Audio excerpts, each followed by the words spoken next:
મિત્રો, ઉનાળાની આ ગરમીમાં શાક ન બનાવવું હોય અથવા તો બનાવેલું શાક ન ભાવે ત્યારે તમે આ એકદમ ચટપટી યમી એવી ડુંગળીની ચટણી બનાવી શકો છો. ઉનાળાની ગરમીમાં શરીરને ઠંડક આપે અને લૂથી બચાવે એવી આ ગુણકારી ચટણી એટલી ટેસ્ટી બને છે કે જો એક વખત બનાવશો ને તો સ્વાદ દાઢે રહી જશે. તો ચાલો ઝડપથી રીત જોઈ લઈએ. સૌથી પહેલાં ગેસ ઓન કરી ગેસ ઉપર એક કડાઈ મૂકીએ અને એમાં અંદાજે 2 ચમચા જેટલું તેલ લઈશું. હવે જ્યાં સુધીમાં તેલ સરસ રીતે ગરમ થાય છે ત્યાં સુધીમાં આપણે આગળની તૈયારી કરી લઈએ. તો એના માટે આપણે અહીંયા 2 મોટી ડુંગળી લઈશું અને એક મોટું ટમેટું લઈશું. હવે ડુંગળીને આપણે આ રીતે વચ્ચેથી કટ કરી લઈએ અને એના વચ્ચેના સફેદ ભાગને હટાવી લઈએ. ત્યાર પછી ડુંગળીને આપણે આ રીતે લચ્છામાં સમારી લેવાની છે. આ રીતે સ્લાઇસ કરી લેવાની છે. હવે ડુંગળીને સમારીને તૈયાર કર્યા પછી આપણે ટમેટાને પણ સમારી લઈએ. ટમેટાને આપણે એકદમ ઝીણા ઝીણા પીસમાં સમારી લઈએ. તમે ઈચ્છો તો જે રીતે આપણે ડુંગળીને લચ્છામાં સમારી છે એ રીતે ટમેટાને સ્લાઇસમાં સમારી શકો છો, પણ આ રીતે નાના ટુકડા કરવાથી ટમેટા ઝડપથી ચડી જશે. તો અહીંયા આપણે બંને વસ્તુને સમારીને તૈયાર કરી લીધી છે. હવે ત્યાં સુધીમાં જુઓ, અહીંયા કડાઈમાં તેલ પણ સરસ રીતે ગરમ થઈ ગયું છે. તો આ સમયે આપણે તેલની અંદર 3 થી 4 કાશ્મીરી લાલ મરચાં જે સુકાયેલા છે અને એ જ રીતે 2 તીખી મરચી જે આપણે ખાસ કરીને વઘારમાં ઉપયોગમાં લેતા હોઈએ એને ઉમેરી દઈએ અને સરસ રીતે તેલની અંદર એને ફ્રાય કરી લઈએ. આ રીતે ફ્રાય કરી લેવાથી મરચાંની અંદર જો ભેજનું પ્રમાણ હોય, થોડું મોઇસ્ચર હોય તો એ દૂર થઈ જશે અને મરચાંનો ટેસ્ટ પણ ખૂબ જ સરસ બની જશે. ગેસની ફ્લેમને એકદમ ધીમી રાખવાની છે જેથી મરચાં સુકાયેલા હોવાથી બળવા ન લાગે અને આ રીતે મરચાંને તેલની અંદર ફ્રાય થતાં બિલકુલ વાર પણ નહીં લાગે. અહીંયા થોડી વારમાં જ મરચાંનું કદ થોડું ફૂલી ગયું છે. અહીંયા તમે જોઈ શકો છો, મતલબ કે મરચાં સરસ રીતે ફ્રાય થઈ ગયા છે. આ રીતે ફ્રાય થઈ જાય એટલે આપણે મરચાંને એક પ્લેટમાં કાઢી લઈએ અને સરસ રીતે ઠંડા થવા દઈએ. ત્યાર પછી જુઓ, અહીંયા કડાઈમાં જે તેલ છે એમાંથી થોડું તેલ આપણે લઈ લેશું, થોડું અલગ કાઢી લઈશું અને આ તેલનો આપણે આગળ ઉપયોગ કરીશું. તો હવે અહીંયા જે વધેલું તેલ છે એમાં 1 ચમચી જેટલા આખા ધાણા ઉમેરીશું અને અડધી ચમચી આખું જીરું ઉમેરીશું. 15 થી 20 લસણની કળીઓને મેં આ રીતે ફોલીને તૈયાર કરેલી છે. એમાંથી 7-8 લસણની કળીને સાઈડ પર રાખીશું અને બાકીની લસણની કળીને તેલમાં ઉમેરીશું. ત્યાર પછી ઉમેરીશું થોડા શિંગદાણા. અહીંયા શિંગદાણાની ક્વોન્ટિટી તમે થોડી વધારી કે ઘટાડી શકો છો. મેં અંદાજે 2 થી 3 ચમચી જેટલા લીધા છે. હવે અહીંયા તેલ સરસ રીતે ગરમ થઈ ગયું છે. એના અંદર ધાણા પણ સરસ રીતે શેકાઈ ગયા છે અને આપણે જે લસણની કળીઓ ઉમેરી છે એ પણ સરસ રીતે ફ્રાય થઈ ગઈ છે. અહીંયા તમે જોઈ શકો છો એનો કલર ચેન્જ થઈ ગયો છે. એ સમયે આપણે લચ્છામાં સમારેલી ડુંગળીને ઉમેરી દઈએ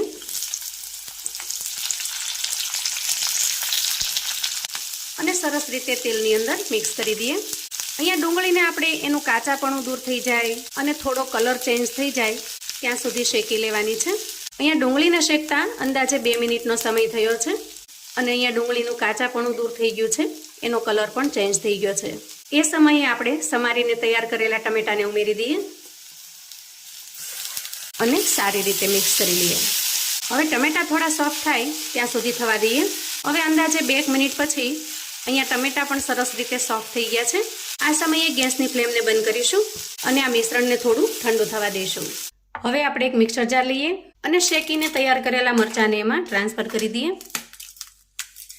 મીઠાશનું પ્રમાણ વધી ન જાય એટલા માટે મેં ઝાઝા કાશ્મીરી લાલ મરચાં લીધા છે. આમ કરવાથી ચટણી થોડી જ સ્પાઇસી બનશે, બહુ વધારે પડતી સ્પાઇસી નહીં બની જાય અને ઓછી સ્પાઇસી હશે તો ઘરના બધા જ એન્જોય કરી શકશે. હવે ઢાંકણ ઢાંકીશું અને મરચાંને ક્રશ કરી લઈશું. જુઓ, આ રીતે પીસી લેતા મરચાંનું ટેક્સચર ચીલી ફ્લેક્સ જેવું લાગશે અને જે ચટણીની અંદર એકદમ સરસ, દેખાવમાં પણ સરસ લાગશે અને ટેસ્ટમાં પણ ખૂબ જ મસ્ત લાગશે. હવે ત્યાં સુધીમાં જુઓ, આ ટમેટા અને ડુંગળી પણ સરસ રીતે ઠંડા થઈ ગયા છે. તો એને આપણે આ જારની અંદર જ ઉમેરી દેવાના છે. તો મિત્રો, ચટણી તો તમે ઘણી રીતે બનાવી હશે, પણ આજની આ રીત એકદમ યુનિક અને સાવ અલગ છે. એટલી ટેસ્ટી અને લાજવાબ કે તમારે શાકની પણ જરૂર નહીં પડે, એટલી સરસ ટેસ્ટફુલ બને છે. હવે ડુંગળી અને ટમેટા ઉમેર્યા પછી આપણે ફરી ગ્રાઇન્ડ કરી લેશું જેથી ચટણી એકદમ સરસ પેસ્ટ બની જશે. જુઓ, આ રીતનું ટેક્સચર તૈયાર થાય છે. ત્યાર પછી આપણે ગેસ ઓન કરીશું અને ગેસ ઉપર એક પેન મૂકીશું. હવે પેનમાં આપણે મરચાંને તળતી વખતે જે તેલને અલગ કરીને રાખ્યું છે એ તેલ ઉમેરી દઈએ. અહીંયા જરૂર જણાય તો તમે એક્સ્ટ્રા હજી 2 ચમચી જેટલું તેલ ઉમેરી શકો છો. અધરવાઇઝ જો ઓછા તેલમાં ચટણી બનાવી હોય તો આ તેલ પણ ઇનફ થઈ રહેશે. હવે તેલ થોડું ગરમ થાય ત્યારે આપણે 1 ચમચી જેટલી રાઈ, 1 ચમચી જેટલું જીરું, 2 ચમચી જેટલી ચણાની દાળ અને 5 ચમચી જેટલી હિંગ લીધી છે. આ બધી જ વસ્તુને આપણે તેલમાં ઉમેરી દઈએ અને સરસ રીતે શેકી લઈએ. ત્યાર પછી થોડા મીઠા લીમડાના પાન ઉમેરીશું અને 7 થી 8 લસણની કળીને જે આપણે અલગથી રાખેલી છે એને ઉમેરી દઈએ. આ રીતે અલગથી લસણની કળી ઉમેરીશું તો જ્યારે ચટણીની અંદર એ લસણની કળી આવશે ત્યારે એનો ટેસ્ટ ખૂબ જ સરસ લાગશે. તમે અહીંયા આખી કળી ન ઉમેરો તો એને ઝીણા ઝીણા પીસ કરીને પણ ઉમેરી શકો છો અને લસણની કળી થોડી ઝાઝી ઉમેરવી હોય તો એ રીતે તમે થોડો ફેરફાર પણ કરી શકો છો. હવે જુઓ અહીંયા રાઈ સરસ રીતે ફૂટી ગઈ છે અને જીરું પણ સરસ રીતે સતળાઈ ગયું છે. એ સમયે આપણે તૈયાર કરેલી પેસ્ટને ઉમેરી દઈએ અને સરસ રીતે તેલની અંદર મિક્સ કરી લઈએ. આ ચટણીની અંદર મસાલાનું પ્રમાણ બિલકુલ ઓછું જશે. તમને થશે કે એટલા જ ઓછા મસાલાની અંદર ચટણીનો ટેસ્ટ કેવો લાગશે, પણ ખરેખર મિત્રો એક વખત તમે આ રીતે બનાવી જુઓ, ખૂબ જ ટેસ્ટી અને એકદમ લાજવાબ બને છે. તો અહીંયા ગેસની ફ્લેમને ધીમી રાખી મસાલા કરી લઈએ. મસાલામાં સૌથી પહેલા જશે સ્વાદ પ્રમાણે મીઠું, થોડું 5 ચમચી જેટલું સંચળ અને અડધી ચમચી જેટલો આમચૂર પાવડર. તમે અહીંયા આમચૂર પાવડરની જગ્યાએ આંબલીના પલ્પનો પણ ઉપયોગ કરી શકો છો. પણ મોટે ભાગે શું થાય છે કે આંબલી છે એ લગભગ કોઈને સદતી નથી અને એનાથી સાંધાના દુખાવા, હાથ પગ પકડાઈ જવા આવા બધા પ્રોબ્લેમ થતા હોય છે. જેથી હું હંમેશા આંબલીની જગ્યાએ આમચૂર પાવડર વાપરવાનું પસંદ કરું છું, જેથી દરેક જણ આ રેસિપીનો આનંદ માણી શકે. હવે આપણે મસાલાને સરસ રીતે મિક્સ કરી લીધા છે. ચટણીને થોડી વાર આ રીતે ચલાવતા જશું જેથી એના અંદર જે કંઈ ટમેટાનું કાચાપણું કે ડુંગળીનું કાચાપણું હોય, ભેજ હોય એ ઉડી જાય. હવે અંદાજે 2 થી 3 મિનિટમાં જ ચટણીમાંથી તેલ છૂટું પડી રહ્યું છે. જો અહીંયા તમે જોઈ શકો છો, આપણે અહીંયા તેલનો ઉપયોગ એકદમ ઓછો કરેલો છે એટલે આપણને ઓછી માત્રામાં દેખાશે. તમે જો થોડું વધારે તેલ લીધેલું હશે તો તેલ એકદમ ચોખ્ખું દેખાશે. પણ જ્યારે અહીંયા ચટણી પેનને છોડી દે ત્યારે સમજવાનું કે ચટણી સરસ રીતે તૈયાર થઈ ગઈ છે. તો અહીંયા આપણી ચટણી એકદમ પરફેક્ટ બનીને તૈયાર છે. તમે એનો લુક જોઈ શકો છો. રોટલી, ભાખરી, પૂરી, પરાઠા કોઈ પણની સાથે તમે એન્જોય કરો. બસ ખાતા પેટ તો ભરાય પણ મન ન ભરાય એટલી સુપર ટેસ્ટી બને છે. હવે ચટણીને થોડી ઠંડી થવા દઈએ અને ત્યાર પછી સર્વ કરી લઈએ. વાહ, એકદમ સુપર ટેસ્ટી ચટણી તૈયાર છે.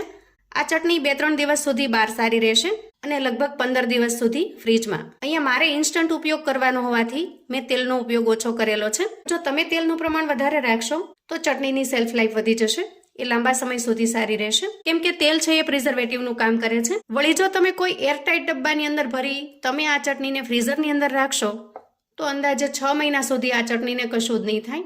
આ ચટણીને તમે શાકની જગ્યાએ પણ ઉપયોગમાં લઈ શકો છો. જો તમારે શાક ન બનાવવું હોય અથવા તો ઘણી વખત શાક તમને ભાવતું ન હોય, સિમ્પલી ચટણીને આ રીતે તમારે રોટલી ઉપર લગાવી દેવાની. બિલકુલ શાકની જરૂર નહીં પડે. તમને જે રીતે ગમે એ રીતે તમે એન્જોય કરી શકો છો. આ રીતે રોલ વાળીને અથવા તો રોટલી ઉપર લગાવીને ખરેખર ખાવાની ખૂબ જ મજા પડે એવી ચટપટી, ટેસ્ટી અને લાજવાબ બને છે. વળી આ ચટણી ડુંગળીથી બનતી હોવાથી ઉનાળામાં બિલકુલ લૂ પણ નહીં લાગે, એટલે આરોગ્ય માટે પણ આ ચટણી ખૂબ જ હેલ્ધી છે. તો મિત્રો, આવું અવનવું જાણવા માટે અને મને સપોર્ટ કરવા માટે ચેનલ પર જો તમે નવા છો તો પ્લીઝ ચેનલને સબસ્ક્રાઈબ કરજો. વિડીયો ગમે તો લાઈક અને શેર કરજો.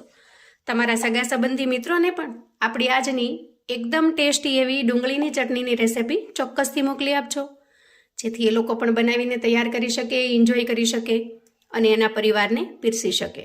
કોમેન્ટમાં મને ચોક્કસથી જણાવજો મિત્રો કે આજની આ ડુંગળીની ચટણીની રેસિપી તમને કેવી લાગી છે. ફરી મળીશું એક નવી રેસિપી સાથે.